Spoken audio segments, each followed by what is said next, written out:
Elephants head for the river at the first light of day. They're driven by thirst.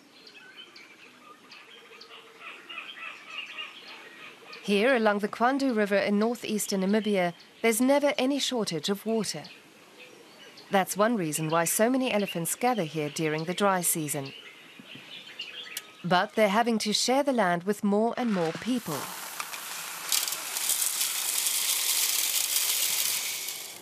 Farmers like Raymond Kitumbeka, who are dependent on the harvest from their fields. He's constantly having to protect his cornfield from the hungry elephants.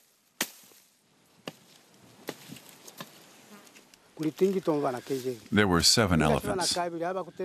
As soon as we heard them, we ran out to drive them away. But often the elephants aren't afraid of us, and so they just stayed put. Then they destroy the fields, and suddenly our livelihood is gone. We fear for our lives. But help is now at hand for Raymond Kitumbeka and his family. Beneti Likukela works for a Namibian conservation group. His job is to resolve these kinds of conflicts between elephants and farmers.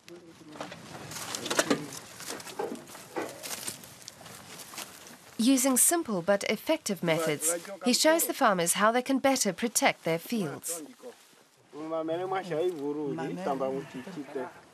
We are mixing the chili with elephant dung. The main purpose why we do this is to help our farmers who are suffering the losses of crop raiding from elephants.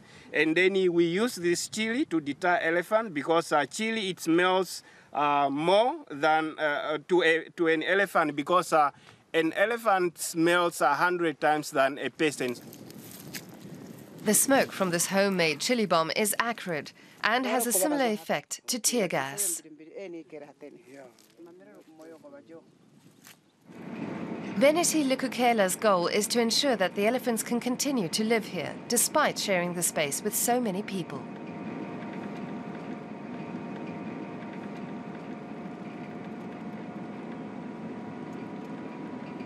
He works to help keep the elephants' age-old migratory routes open, so that they're able to survive and even flourish.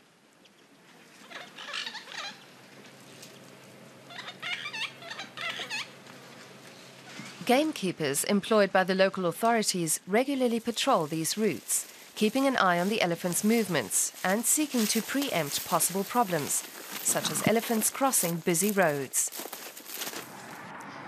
Yeah, we are standing on a migratory route that is coming from Botswana to Angola, to Zambia and Angola. Unfortunately, it passes the Trans-Zambezi Highway, where it could be danger to wildlife such as elephant and also people. The elephant trails crossing international borders is another challenge. The Kavango-Zambezi Conservation Area, dubbed Kaza, is almost the size of France and crosses 5 countries. Setting it up involved overcoming both political and physical obstacles. There was a fence here. This fence used to start from here up to Devonto, almost 200 kilometers. So the fence was removed, 70 k's.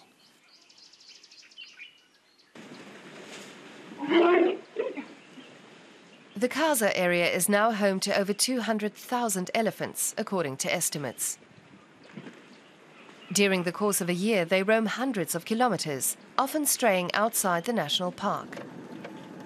But even then, their safety is now largely guaranteed.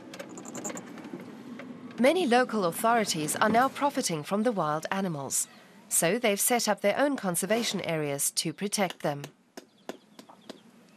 Beneti Likukela stays in contact with the local community leaders. It's only thanks to their involvement that the elephants' long migratory routes can stay open.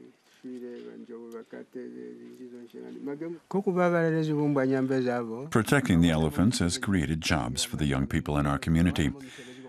We also get a good income from tourism, from lodges and campsites. Then we also have trophy hunting in our area.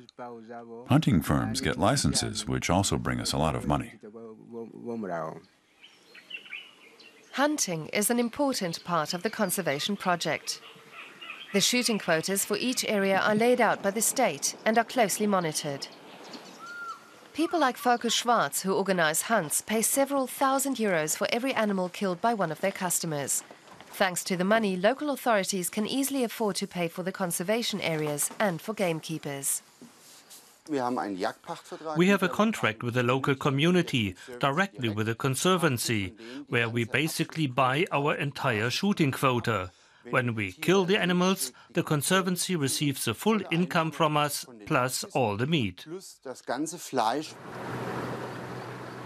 Apart from hunting, tourism is the other big money spinner in the conservation areas. The local authorities allow tour operators to bring tourists here and to run hotels. In return, they get money, jobs and training opportunities for young people. Now that private sector like ourselves has invested onto a property like this, wildlife is actually providing a financial benefit through tourism. So that already has now an economic value, and the community is protecting that economic value because over a long period of time they can receive financial benefit from the animals instead of poaching them. What people value, they protect. That is the simple principle that explains the success of this huge conservation project in northeastern Namibia. As a result, the elephants are free to roam almost as they please, even if that means crossing the odd road or other man-made obstacles.